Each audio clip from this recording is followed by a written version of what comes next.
Welcome to the Boosted Volunteer Podcast. We share the stories of dedicated Booster Club volunteers and the tools and strategies they use to run successful booster clubs. We also have sought-out experts on fundraising, volunteer management, and running nonprofits to share best practices. Hosted by Robin Eisler and Evan Eisler, you won't want to miss these great episodes that will help you run your booster club like a champ.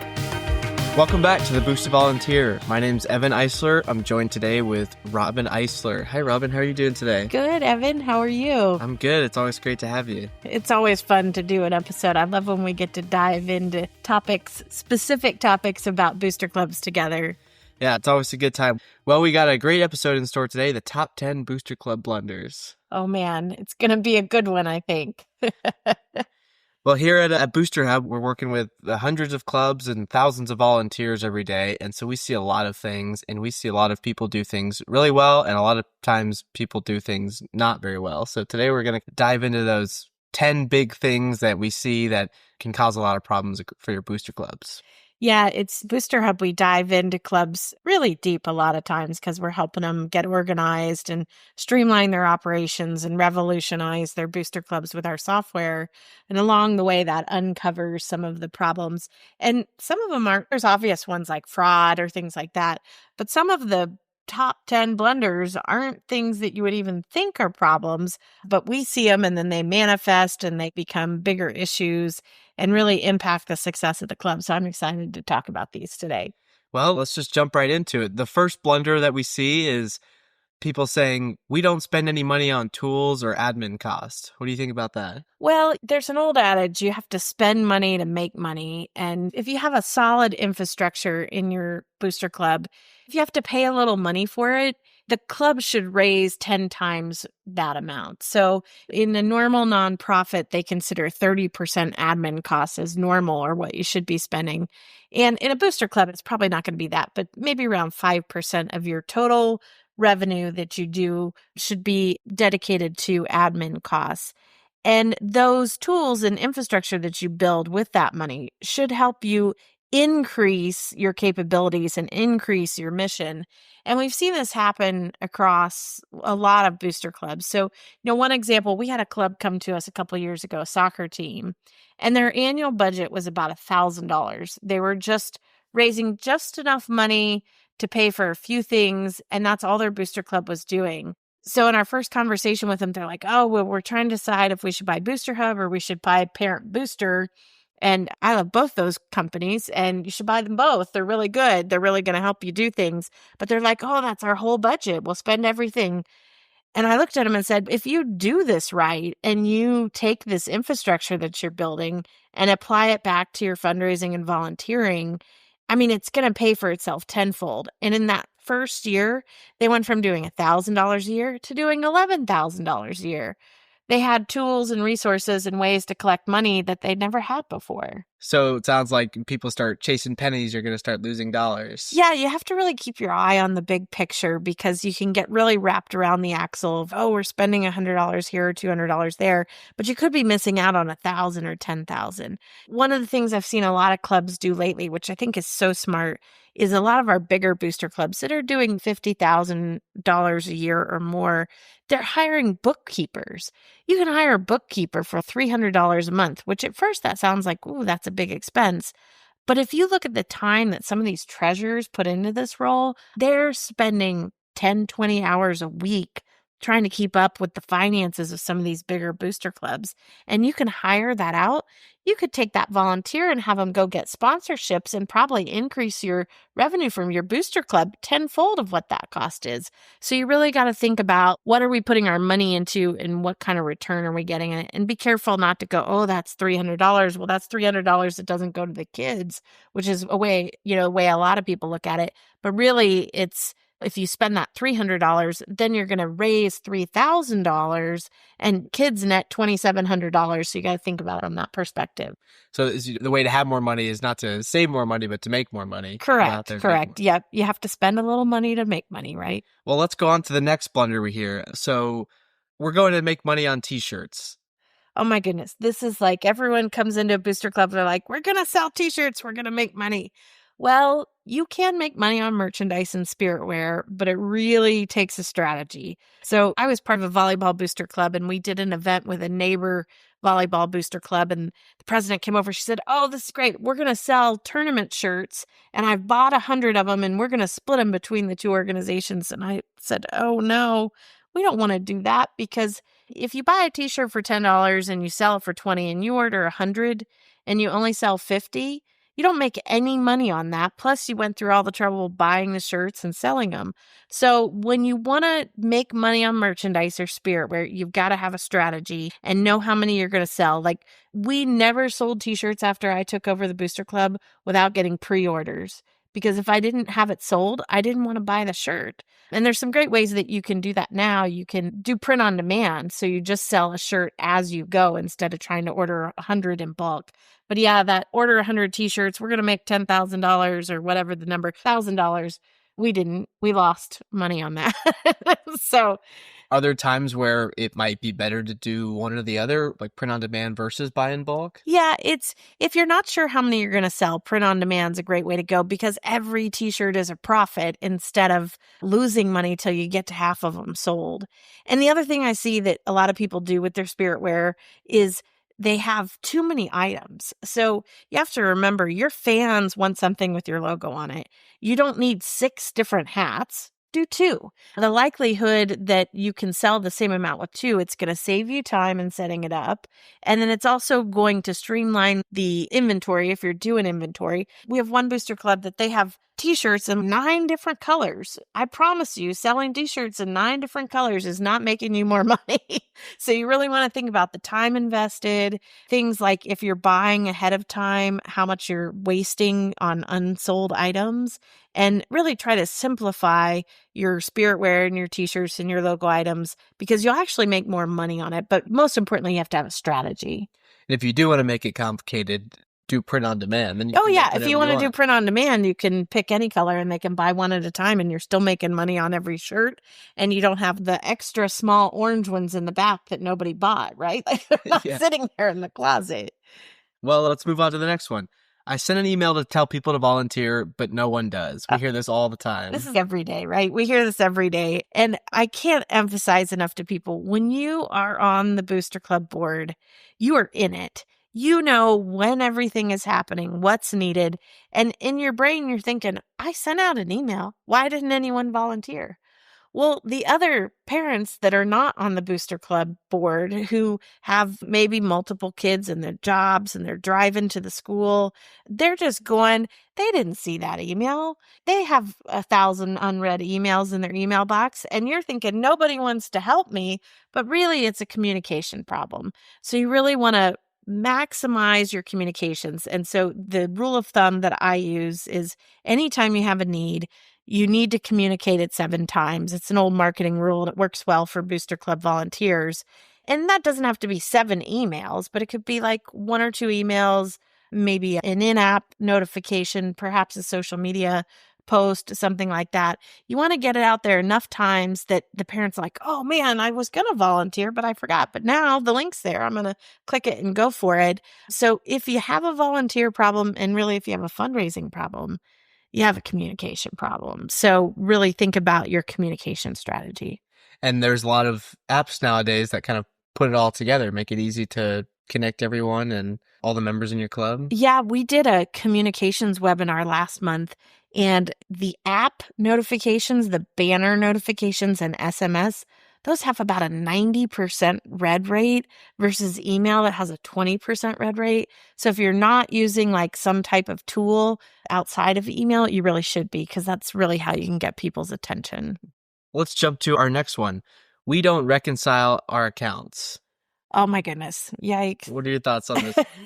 Well, we see a lot of booster clubs that don't reconcile their bank accounts, and they come to us and they have this mess of accounting and they're trying to figure out what to do. So a simple reconcile of your bank account at the end of the month is such a powerful way to verify that all the funds have gone where they're supposed to, and to double check for fraud. And not even fraud. Banks make mistakes. Credit card companies make mistakes. Sometimes like a deposit's going to an old account because something was set up wrong. So just get your bank statement, go through your accounting, make sure everything matches up, and your difference should be zero, and reconcile. Recently, I was talking outside of the Booster Club world. I was talking to a treasurer of a sorority, and they had done a big fundraiser with a third-party organization who had sent them a check. And she went to deposit the check, and it got rejected because it was over the limit for their online deposits.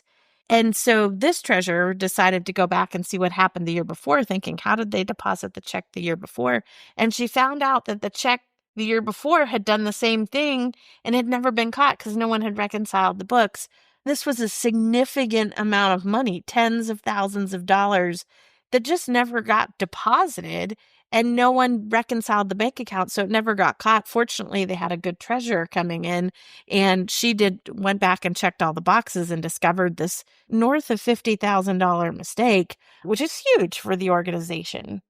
So it sounds like anyone can make mistakes. As a board member, you might think the banks and the credit cards, they have everything down to a T, but it's pretty likely they might be able to make a mistake here or overcharge you or undercharge you or something. Yeah, we see a lot of times, even in our merchant system, sometimes like your bank had a routing number update or something, and then all of a sudden all of your credit card charges for the month aren't being deposited. It's not really anybody's fault. It's just something happened and it didn't get communicated along the line. And then it also does double check for that fraud. So you get a general idea of this is how much we spent, this is how much came in. Is there anything that looks out of sorts? So reconcile your accounts monthly, and that's what your treasurer, or if you want to pay for a bookkeeper, should be doing. Well, our next blunder is we can't get volunteers, so I basically do everything.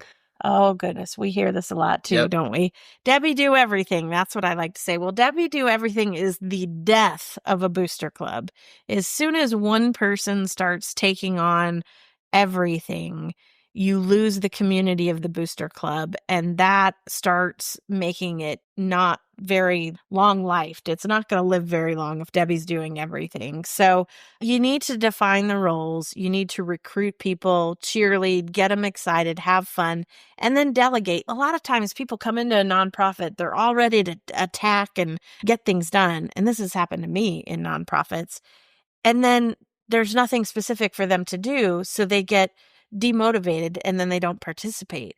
So when I say define roles, like, what is this role doing? What's the checklist? What's the task list? So that when a mom shows up to her first booster club meeting, or a dad, and says, hey, I want to be a part of this, I want to do something, you give them a list. Here's what we need. You can inventory concessions. You can go out and get sponsors. You can manage our volunteers. And oh, by the way, this is the duties of that role, and these are the things that I need you to do. So just taking half a day and writing down roles and what they do in their to-do list is so powerful. And then delegating, letting go of it. And that's hard for those of us that rise to that leadership position, where we didn't get there by accident. We get there because we get things done and we like to do things. But it can be problematic if you don't give other people ownership, and then it can really impact the long-term success of your club. It's going to be great in the short term because she's doing it all. Everything. In the long term. But the next year, all the people under her didn't do anything, so they don't know what to do. They don't know processes or anything. Yeah, we see that cycle from that super volunteer, and then that super volunteer leaves, and then, oh my goodness, the whole club just falls apart for a year or two till it gets another super volunteer. Well, you can avoid that by, again, creating those roles and recruiting and having some fun. Instead of one super volunteer, you have 10 pretty good volunteers. Yeah, absolutely. Our next blunder is our booster club does what it wants to do and doesn't coordinate with our coach or director. Oh, goodness, this is such a problem, right? So there's this fine line where like a coach or a director is technically and legally should not be part of the booster club and shouldn't have a voting seat in the booster club. But it's really important that they're an active player in the decisions made in the club. In a lot of schools, the booster clubs, they're their own independent nonprofit. But there's this underlying unspoken rule that you need to be doing the things that your coach or your director wants you to do. So it's a relationship that you have to nurture. And sometimes it's challenging. You're having a bad season, everyone's mad at the coach. That can create problems. And so you have to really build that relationship. I always had lunch with our coach about every 2 months, and I'd tell her what the Booster Club was planning to do for the next few months. And she'd tell me if we had big events coming up, we'd coordinate. So it's really important to establish that relationship.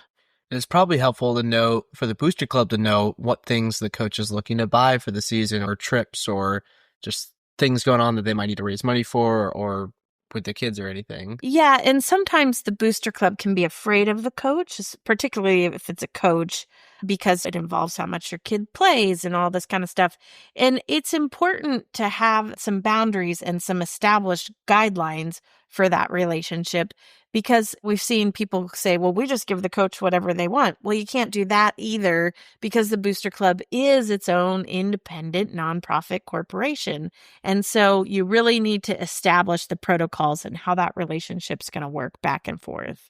Well, let's jump into a fundraising side of this. We run fundraisers every week. We do all the local restaurants and encourage our members to participate. Well, this sounds great, doesn't it? We're running weekly fundraisers. We're doing them at the local restaurants. Right? Yeah, we should be making a lot of money.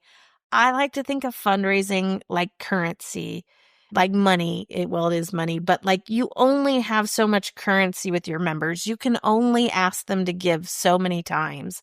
A lot of school districts and associations limit the number of fundraisers you can do. You can only do 2 a season or 3 a season. And I think that's a really good rule, because that's all you should be doing.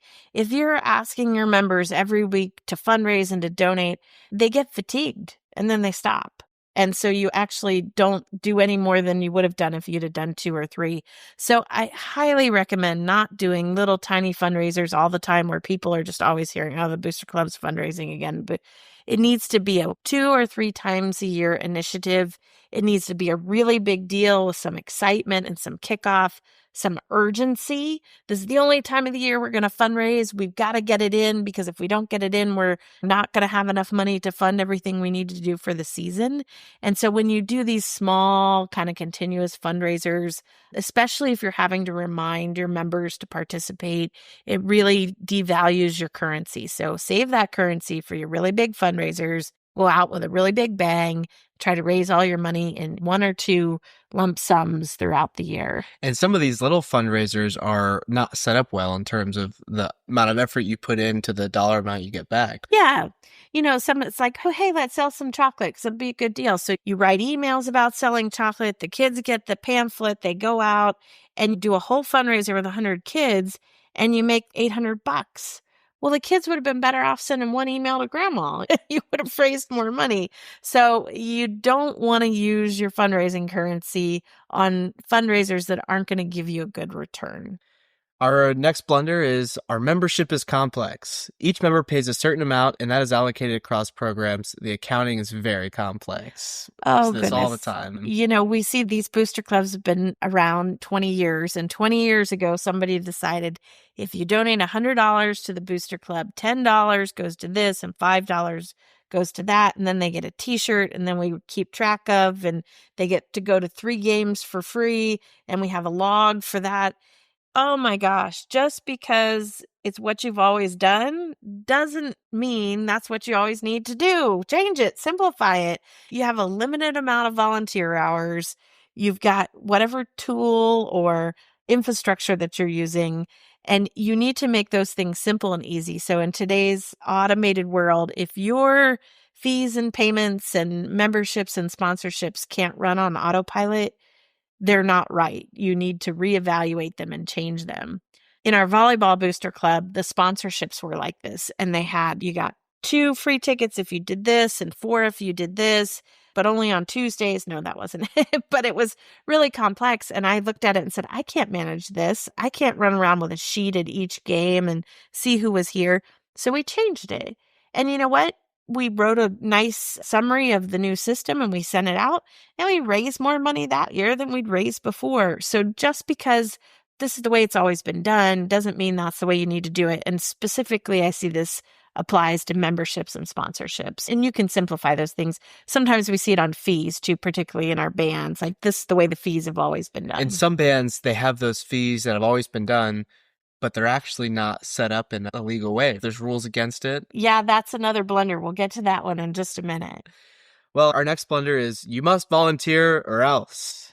Oh, goodness. I don't know if you remember your soccer booster club. Yep. We were required to volunteer once a season or twice a season. Oh, and it was you didn't me. volunteer, you didn't get to play. Yeah. Yeah, and you'd get these awful emails that if you don't volunteer, and I mean, I would like go, oh my gosh, I better get to the school and volunteer or else it's going to, don't make the culture of your organization a mandated culture. It doesn't make people happy. These organizations are built to support the kids. And yeah, it's hard to get people out there and participating, but you're going to have better results if you create a fun, encouraging environment that allows people to voluntarily participate. And you're always going to have a 10 to 20% group of people that aren't going to participate that much. And that's just how communities work. But this whole, you have to volunteer, you must, or there's going to be dire consequences. I used to hate getting those emails. And I'm like, man, I'm going to do my 2 hours that I have to do, and I'm not going to do anymore with that club. Yeah, but it makes it sound required or like a chore. You're not going to do it. Yeah. It's exciting and things like that. Yes, You're drawn to. Yeah, it's voluntary. It should be fun. Well, our last blunder is we offer lots of ways for members and volunteers to contribute to help offset their fees. Oh, this sounds so good, doesn't it? It's if you volunteer a lot, your kid doesn't have to pay their band fees. In principle, it's a beautiful concept, but it's not. It violates nonprofit law. So the IRS You're essentially paying them for their volunteering. Yeah, it's like a paid job. And so the IRS says that a nonprofit has to fundraise for the benefit of the whole. And so there can't be special treatment to each student because of how much their parent has volunteered or how much they fundraised.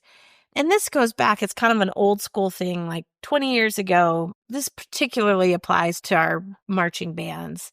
The schools collected the fees. And you did fundraise to make your band fees. And that was okay because the money was going to the school district, not the booster club. But as the schools pulled the funding and the booster clubs had to rise up and now support all these programs, it changed because now you're doing that with a nonprofit instead of a school district. And because of that, you can't do individual fundraising accounts. This also creates an enormous burden on your treasurer because they're trying to log volunteer hours or log individual fundraising and apply it across accounts. And it's just a mess. So fundraise for the whole program. Bring the cost down for the whole program. And yes, we know you don't ever want to have a kid who can't pay, so they can't participate. So you can create scholarships and grants. Most school districts and associations have protocols to set that up, but you have to do a process where people apply for it and it gets awarded. And so those are the alternatives to this. But this whole, like, we did box tops and we did some fundraising and we did the bingo hall volunteering for a little while. So now we get to pay $200 less in band fees.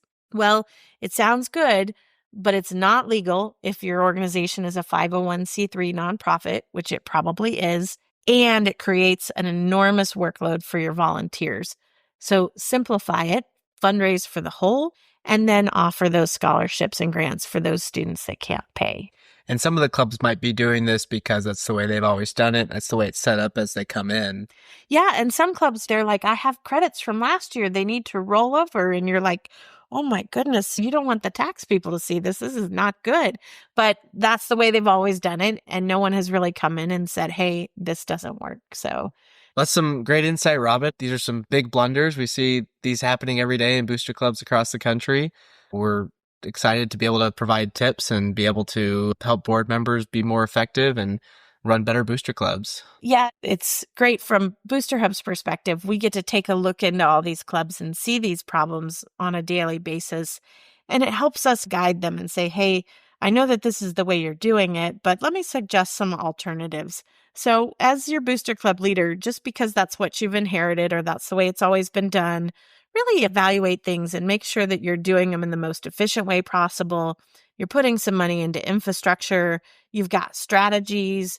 You're setting things up like job descriptions and roles. You're doing good financial accounting and making sure that you're reconciling things.